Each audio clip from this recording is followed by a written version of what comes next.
Good morning, afternoon, or evening, depending on your time zone. Today, we will be presenting on the Farmer Assistance Scheme database that we created, which covers the agriculture, solar, and food processing nexus in 3 Indian states. My name is Gavin Davies, and I'll be presenting along with Matthew, Ziwei, and Clinton. We conducted our research on government farmer assistance schemes on behalf of the SELCO Foundation, a medium-sized NGO based in Bangalore in Karnataka. So you see here, we see Odisha is east of that, and Assam is in the far northeast. SELCO helps a wide range of people, primarily in areas of rural development, sustainability, and solar energy. So why this project? Well, in their work across India, SELCO teams have met many farmers that are looking for help in everything from financing to market research, but don't know how to access government programs, also known as government schemes. However, not only are these schemes difficult to access for farmers, but even a well-staffed NGO. Therefore, this presentation is an overview of the database of useful and relevant information and government schemes that we made for SELCO. To briefly illustrate the complexity of accessing these government schemes, imagine your SELCO trying to find information to help a farmer in Karnataka get funding. You would recently go to the Department of Agriculture, Cooperation, and Farmer Welfare. You can see here, and you would find the major schemes list and click on that. And then you go and see a wide variety of policies and maybe choose the first one to find what information is available. You see a very robust PDF document, which isn't clear whether or not it's still relevant, as it originally came out in 2018, but has a lot of information. You scan through and find a useful section. Although it's now clear, this document gives an overview of how the government should implement the policy. It also includes information on what other departments may have useful information, which leads your research onwards. You go back, make sure you're collecting all the relevant information, and you find a link. Instead of showing what the policy is, instead it shows what the policy use has been. Again, interesting information, but not useful or helpful for SELCO. Therefore, we have done all the research to help SELCO find relevant and useful policies and take out the guesswork and research time. This is a brief overview of what the database looks like, and we'll describe how we devised the database and how it works later in the presentation. I'll now pass on to Matthew to present the policy problem. Thank you, Gavin. Farmers in India often lack access to affordable and sustainable energy for value-added entrepreneurial endeavors. The complex network of solar agri-entrepreneurship development programs that Gavin has just introduced us to can pose massive barriers for these groups when accessing benefits. In turn, this can contribute to larger problems like food and financial insecurity. To tackle the problem of creating a database, we broke the process down by our 3 main end user types: individuals, farmer self-help groups, and farmer collectives. We also looked at the 3 primary jurisdictions and 4 core ecosystem pillars: financing to get farmers the funds they need, tech support to ensure they are leveraging available technology to its fullest extent, capacity building to expand and improve their operations, and market linkage to form and strengthen connections within the market landscape. I will now pass it to Clinton to delve into the breakdown by sector. Thank you, Matthew. So we looked at 5 total sectors that cover this agriculture, solar, food processing policy landscape. Those are solar, agriculture, rural development, entrepreneurship, and food processing. To cover these 5 sectors, we conducted a scheme scan of over 35 central and state level ministries and departments. We started with the central ministries, as these bodies create and fund the key programs and schemes. Those schemes are large in size and scope, and therefore have the highest level of influence over this broader policy landscape. Our scan found 5 schemes from these central ministries. Our scan found various schemes from these 5 central ministries. The next level of influence includes various state level departments and a couple national ministries that play a more ancillary and support role on this policy landscape. Many of these departments are nodal agencies of the central bodies, providing implementation support and some level of funding.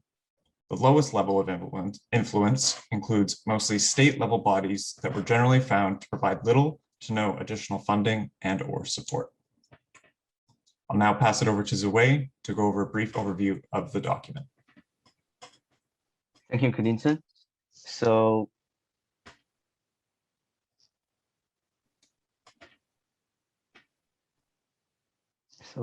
the purpose of this database is to map national and state level schemes that Indian individual farmers, farmer self-help groups, and farmer collectives may be useful on behalf of SELCO. So this database is comprehensive at the national level and covers the state schemes of Assam, Karnataka, and Odisha. So the first sheet is introduction page and give user the direction of sheet numbers and description of the main contents. And the exact summary gives an overview of the key takeaways from the policy mapping process, including overreaching themes, policy gaps, and points of advocacy. And actor mapping list of government and non-government policies that are relevant to the farmer development, and we put a level of influence from low to high, and also provide links for the organization website. And for the policy mapping worksheet, so this is the main worksheet for searching and overview specific policy schemes. So we have policy objectives, policy description, and also policy instrument with allocate funds and programs. And also we identified end user tab and ecosystem pillars, and also as well as the ease of use for the website. And also we identified the potential gaps. And also in the end, we put the source and links that direct to the scheme. So here's the link looks like. And from the worksheet number 6 to 14, is the policy maps and list of policy scheme boxes to individual self-help groups and farmer collectives in the 3 states. So we designed our map layout with different color, which indicates different sectoral coverage.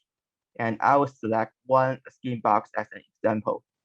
So the first level of the cell is the level of government. And the second level of the cell is the responsible institution. And the third level of the cell is official name of scheme with description. And the bottom level of the cell is the ecosystem pillar with key functions and purpose of the scheme. And in the end, we also provide definition and abbreviations for the quick lookup. So now I'll leave Clinton for the next section. Thank you, Ziwei. So we also conducted an analysis to look at the outcomes of the total schemes when looked at on a cumulative scale. Our analyses looked at the proportion of each scheme according to various key categories. By looking at the proportion of schemes according to these categories, we gained insight as to the policy focus of the agro-solar food processing landscape in India. The first one showed here is the total schemes that are scan found according to jurisdiction and sector. The first key takeaway you see from this graph is the total schemes in each state.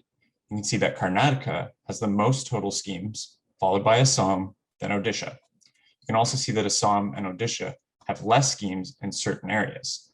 In Assam, for example, there is a lack of solar schemes as the state's renewable energy department has largely opted to defer these schemes, both design and implementation, to the central government. When looking at the overarching scheme total against several development indicators, a pattern begins to emerge. The 3 key development indicators relevant to this analysis are each jurisdiction's Human Development Index, Affordable and Clean Energy Score, and Decent Work and Economic Growth Score. Comparing the national average to the 3 states, you can see that Karnataka scores significantly higher than Assam and Odisha on its Human Development Index and SDG 7, and somewhat higher on its SDG 8 score. Karnataka is also slightly above the national average on all 3 indicators. So in short, Assam and Odisha are below Karnataka and the national average on these 3 relevant development indicators, but also have less total policy focus from this cumulative landscape perspective. Future engagement by SELCO with rural farmers would therefore be more equitable and resource effective when conducted in Assam and Odisha. The second category shown here is total schemes according to jurisdiction and ecosystem pillar. As you can see, schemes overwhelmingly focus on financing as a policy instrument. While financing is certainly a large hurdle to adopt solar and food processing technologies towards greater entrepreneurship and value-added activities, our research indicated that capacity building and even awareness of schemes also pose significant barriers. The final category of analysis is total schemes according to jurisdiction and end user type. The proportions of schemes directed at each end user type are relatively the same for national and state level programs. While this is indeed a better outcome than the first analyses, individual farmers and self-help groups often experience greater financial and food insecurity compared to farmer collectives, and they may therefore warrant increased policy attention moving forward. So some of the key takeaways that we took from all of those analyses is that the proportion of end users are similar across all states.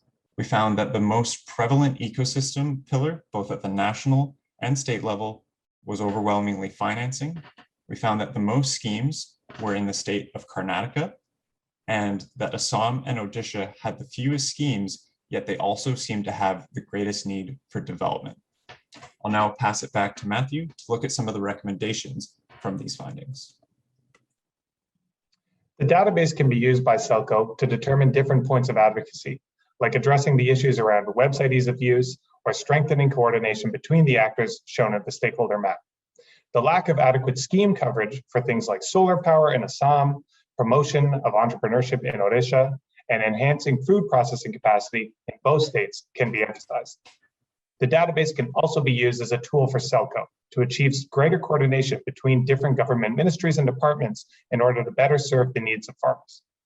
Additionally, we recommend considering an expansion of the database to include other states outside of the initial three. Moving forward, the database can immediately be put to use, connecting farmers with relevant schemes. Additionally, the database can be maintained, updated, and changed to reflect newly implemented or updated schemes and shifting or expanded scope. Input and collaboration with stakeholders and governments can help shape these changes and ensure the database remains robust and comprehensive well into the future. Thank you for your time. We will be happy to take your questions.